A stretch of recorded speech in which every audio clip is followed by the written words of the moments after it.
बिस्मिल्लाहिर्रहमानिर्रहीम। अस्सलाम वालेकुम काश्तकार भाइयों, गंदम का पौधा जब 95 से 100 दिन का होता है तो उस वक्त ये फैसला करता है कि सिट्टे के अंदर कितने दाने बनाने हैं।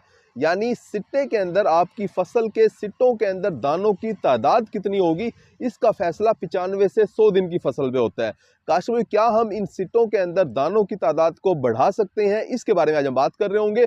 अगर आपने हमारे चैनल सब्सक्राइब नहीं किया तो चैनल को फौरन सब्सक्राइब कर दें, साथ में बेल के बटन को दबा दें ताकि फसलों के मुतालिक हम जितनी वीडियो बना रहे होते हैं वो आपको बर वक्त मिल सके। काश्तकार भाई, इस वक्त जो पौधा मैंने उठाया हुआ है ये फसल 70-75 दिन की है। फ्लैग लीफ जो है इसके अंदर बन चुका है, यानी कि आखिरी पत्ता जो है वो बन चुका है। फसल इस वक्त गोब की हालत को पहुंचने को है। आप देख सकते हैं कि पौधे ने जो है अपना थोड़ा सा पेट जो है अपना बना लिया है। यहाँ से पौधा थोड़ा मोटा हो गया है, सिट्टा यहाँ तक पहुंच चुका है।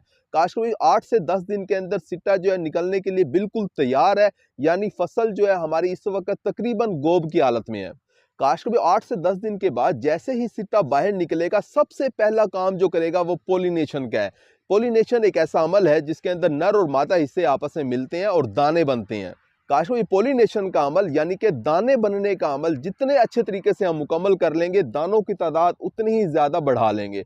काश्तकार भाई, पोलिनेशन के अमल के अंदर सबसे अहम चीज जो है वो ये है कि जब आपकी फसल गोब की हालत में हो उस वक्त फसल को सोका ना लगे, यानी आपने पानी लगा देना है। 80 से 85 दिन की फसल के ऊपर आपने पानी लगा देना है। साथ में अगर आप पोटाश खाद जो है वो फ्लड कर देते हैं अपने खेत के अंदर, तो पौधे की इस वक्त की जो पोटाश की जो खुराक की ज़रूरियात हैं उसे भी आप पूरा कर देते हैं। पानी जब लगता है तो हमने जो भी खादें दी होती हैं उसका शरबत बनता है और पौधे को मिलना शुरू हो जाता है, यानी कि पौधे की खुराक के और पानी के मसाइल तो हल हो जाते हैं।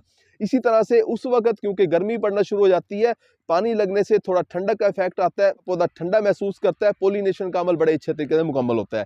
काश इस वक्त अगर दर्जा हरारत ज़्यादा हो जाए, गर्मी ज़्यादा हो जाए, तो पोलिनेशन का अमल यानी कि दाने बनने का अमल मुतासर होता है, दाने कम बनते हैं। काश को इस पोलिनेशन के अमल को बेहतरीन तरीके से मुकम्मल करने में अहम किरदार अदा करती है बोरान खाद। अगर आपने बोरान खाद का इस्तेमाल भी नहीं किया और आपकी ज़मीन के अंदर भी बोरान खाद की कमी है, जैसा कि पाकिस्तान की 50% ज़मीनों के अंदर बोरान की कमी पाई जाती है, तो होगा क्या कि आपके फसल के अंदर पोलिनेशन का अमल यानी कि नर और मादा हिस्से के बनने का अमल यानी कि दाने बनने का अमल सही तरीके से मुकम्मल नहीं होगा। सिट्टों के अंदर दानों की तादाद कम रह जाएगी। काश भी आपको चाहिए था कि आप बोरान खाद जो है वो दूसरे पानी के साथ फ्लड कर देते। अगर आपने दूसरे पानी के साथ भी बोरान खाद फ्लड नहीं की तो इस वक्त आप क्या कर सकते हैं, इसका स्प्रे भी कर सकते हैं। काश बोरान खाद का अगर आप 50 ग्राम से लेके 100 ग्राम तक 100 लीटर पानी के अंदर हल करके अपनी फसल के ऊपर इस वक्त स्प्रे करवा देते हैं तो बोरान की किसी हद तक कमी को आप पूरा कर लेते हैं।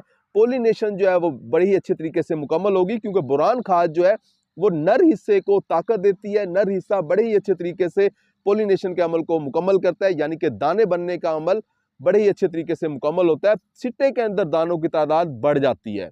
तो काश कोई अगर आपको पोटाश खाद महंगी लग रही है, जैसा कि वो एक महंगी खाद है या आप फ्लड नहीं कर सकते, तो आप पोटाश खाद का भी स्प्रे कर सकते हैं। 2 किलोग्राम पोटाश जो है वो 100 लीटर पानी के अंदर उसका स्प्रे कर सकते हैं, क्योंकि आप बोरान का भी स्प्रे कर रहे हैं, पोटाश का भी स्प्रे कर रहे हैं, दोनों को आप मिक्स कर सकते हैं। 50 से 100 ग्राम आप बोरान लोगे, 2 किलोग्राम आप पोटाशियम सल्फेट या पोटाशियम नाइट्रेट लोगे, दोनों को मिक्स करके अगर आप गोब की हालत में 80 से 85 दिन की आपकी फसल है, अगर आप इस वक्त स्प्रे करवा देते हैं तो आप अपनी पैदावार को बढ़ा लेते हैं, तो आप सिट्टे के अंदर दानों की तादाद को बढ़ा लेते हैं। उम्मीद है कि वीडियो आपको समझ आ गई होगी। अपना ख्याल रखिएगा। अल्लाह हाफिज़।